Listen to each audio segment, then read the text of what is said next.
কারণ ওখানে এই রুমগুলো খুব পাশাপাশি ছিল, তো আমরা পাশাপাশি রুমে ছিলাম, বা রাতে রুমের আওয়াজ হলে বা বোঝা যেত যে এইদিকে। রাত মানে কি গভীর রাতের দিকে যেত? হ্যাঁ। আচ্ছা, তারপর তো একদিন এরকম একজনের সাথে মানে হয় যে সে হচ্ছে তার দেখা যাচ্ছে তার রুমের বেলকনি থেকে বের হচ্ছে, এবং তখন ওই রুমের বন্ধু সাহেবের বেলকনি থেকে বের হচ্ছে। জি জি। টপকে আরেক রুমের বেলকনিতে আসে। নিজের রুমের বেলকনিতে জি, নিজের রুমের বেলকনি। যেই মেয়েটা দেখে ফেললো, ওই মেয়েটার ন্যাশনাল টিমে পরবর্তীতে কি হলো, বা পরবর্তী রেস্ট অফ দ্য ট্যুরে তার সাথে আচরণটা কেমন ছিল? তার সাথে যদি বলেন কি বাংলা ভাষায় যদি বলেন যে চামারের মতো ব্যবহার ছিল। জি, ন্যাশনাল এখানে যে হোস্টেলটা আছে ওখানেও মারামারি করেছে। বিকেএসপিতেও মারামারি করেছে। হ্যাঁ, বিকেএসপিতেও মারামারি। হ্যাঁ, মেন্টালি আমার এখন সম্পূর্ণই মরে গেছে, যে আমি এখন যে ভালো কিছু করতে পারি বা আমার দ্বারা ভালো কিছু সম্ভব, এটা আসলে আমি এখন বিশ্বাস করি না। এই যে হ্যান্ডশেক না করে বুকে জড়িয়ে ধরা, যে এটা আসছে, এই ঘটনাগুলো সত্য নিশ্চয়ই? হ্যাঁ, এই ঘটনাগুলো। এটা কি ব্যাপারটা অনেকটা এরকম যে অনেকেই যারা নিপীড়ক তারা যা চাইতেন তাদের সাথে এমনিতে এগ্রিড হয়ে যেতেন, আর যারা আসলে পুরো ব্যাপারটা মানতে পারতেন না বা সায় দিতেন না তারা শত্রু হয়ে যেতেন? ব্যাপারটা কি অনেকটা এরকম বলা যায়? ব্যাপারটা সম্পূর্ণই এরকম।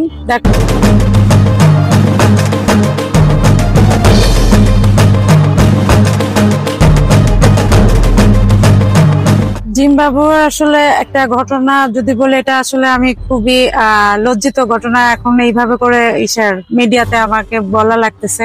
এটা কিন্তু এতদিন ধরে মানে জিম্বাবুয়ে গিয়েছিলাম কবে, সেই 2021 সাল আমরা কোয়ালিফাই করতে গিয়েছিলাম ওখানে। তো ওইখানে মঞ্জু ভাই তো সবসময় আমাদের সাথে ওই যেভাবে থাকে ওইভাবেই ছিল। তো ওনার ওনার আচরণে বা এটিতে আমরা একটা জিনিস ফলো করা ধরি, যে উনি আসলে কাকে সাপোর্ট করতেছে বা কি করতেছে, মানে এই ধরনের। হ্যাঁ, তার আসলে রাত করে কেউ যেত, কারণ ওখানে এই রুমগুলো খুব পাশাপাশি ছিল, তো আমরা পাশাপাশি রুমে ছিলাম, বা রাতে রুমের আওয়াজ হলে বা বোঝা যেত যে এইদিকে। রাত মানে কি গভীর রাতের দিকে যেত? হ্যাঁ।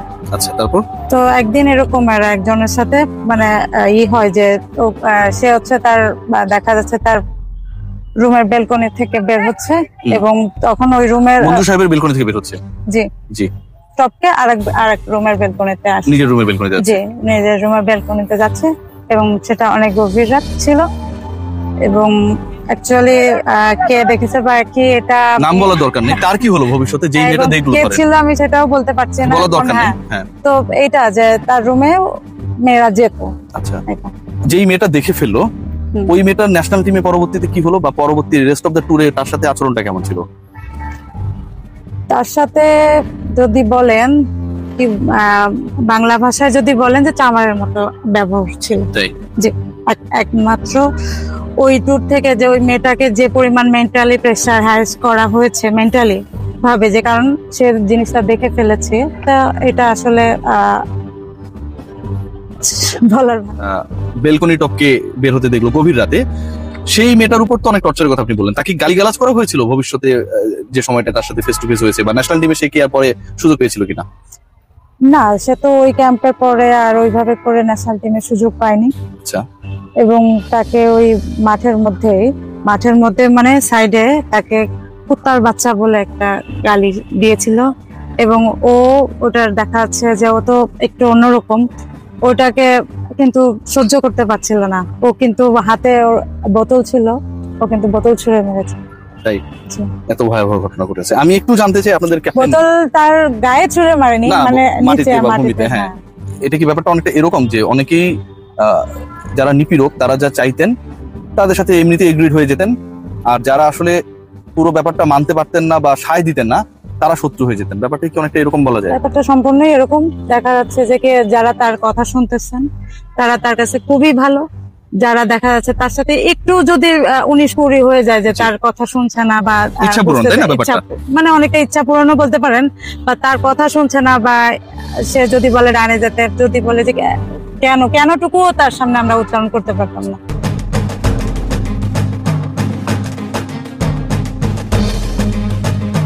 হ্যাঁ, 6 পাতার একটা চিঠি লিখেছিল, এটা আমরা জানি, এবং জিম্বাবুয়ে থেকে আসার পরে দিয়েছিল, এবং ওই চিঠিটা পাওয়ার পরে আপনার ওকে দেখা যাচ্ছে যে ওর দলের বাইরে ছিল।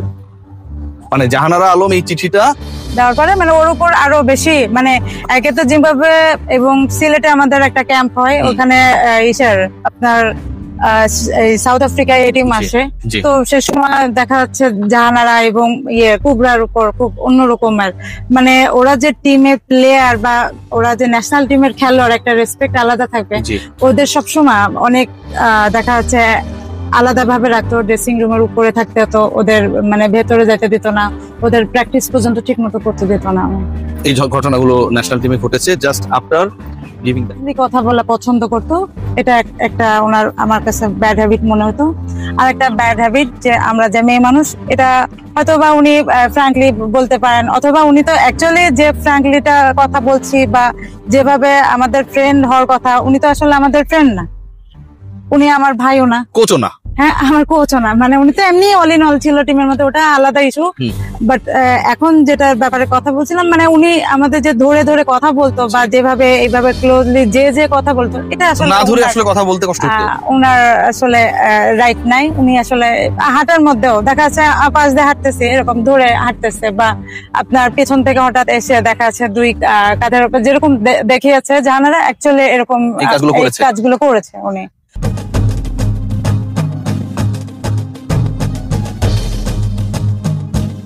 প্রায় অনেক জুনিয়রকে টের দেয় দিস ইজ জ্যোতি। হ্যাঁ, দিস ইজ জ্যোতি। আচ্ছা, দিস ইজ জ্যোতি আবার হচ্ছে আপনার গতকালকে একজন কমপ্লেইন করেছে, বলেছে কমপ্লেইন না মানে সত্য ঘটনাই বলেছে, হ্যাপি যে তাকে মারছে পর্যন্ত। এরকম কোনো অ্যাগ্রেসিভ অ্যাকশন তার আপনি দেখেছেন কিনা? বাজে ভাষায় গালি দেয়া, পিটানো, আপনি কতটুকু এক্সপেরিয়েন্স করেছেন? হ্যাঁ, মারামারি তো প্রায় কয়েকটা আমাদের কয়েকটা ক্যাম্পে এরকম মারামারি হয়েছে। যে আমি যে ক্যাম্পে ছিলাম সেই ক্যাম্পে আমি ওই যে প্রমিলা যে সে হোস্টেলে আমাদের রেখেছিল, ওখানে মারামারি হয়েছে। সিলেটে আমরা বিসিএল খেলতে গিয়েছিলাম, ওখানেও মারামারি হয়েছে। দেখা হ্যাঁ, প্রমিলার ওটা দেখা। আচ্ছা, আর হচ্ছে সিলেটের ওটা শোনা। এবং মারামারিতে জিততো কি, মানে কার বেশি শক্তি? মানে এত বিষয়গুলো গভীর না, সিরিয়াসলি বুঝছেন, মানে একটু হালকা করার চেষ্টা করছি। ইনফ্যাক্ট আপনার এই ইন্টারন্যাশনাল এখানে যে হোস্টেলটা আছে, ওখানেও মারামারি করেছে। বিকেএসপিতেও মারামারি করেছে। হ্যাঁ, বিকেএসপিতেও মারামারি করেছে। সিনিয়ররা বাদ কেন, মানে তাদের মারতে পারতো না দেখে, এটা কি একটা রিজন কিনা? সিনিয়রদের আসলে ওইভাবে করে সিনিয়রদের সাথে তো ট্রিট করতে পারতো না, যেটা জুনিয়রদের সাথে ট্রিট করা যায়, যেটা জুনিয়রদেরকে একটা ধমক দেওয়া যায়, সিনিয়রদের সাথে এই জিনিসটা কখনোই করতে পারতো না। ইনফ্যাক্ট আরো একটা আমার সাথে আসলেই কেন আমি জানি না, দ্বন্দ্ব কেন, আমি কখনোই ওর বিপক্ষে বা কখনো ওর সাথে খারাপ ব্যবহার করছে আমার মনে পড়ে না। কিন্তু হ্যাঁ, পারফরমেন্সের দিক থেকে আমি আবার ওর থেকে অনেক উপরে ছিলাম, আমি যতটুকু জানি, আমার যতটুকু বিশ্বাস।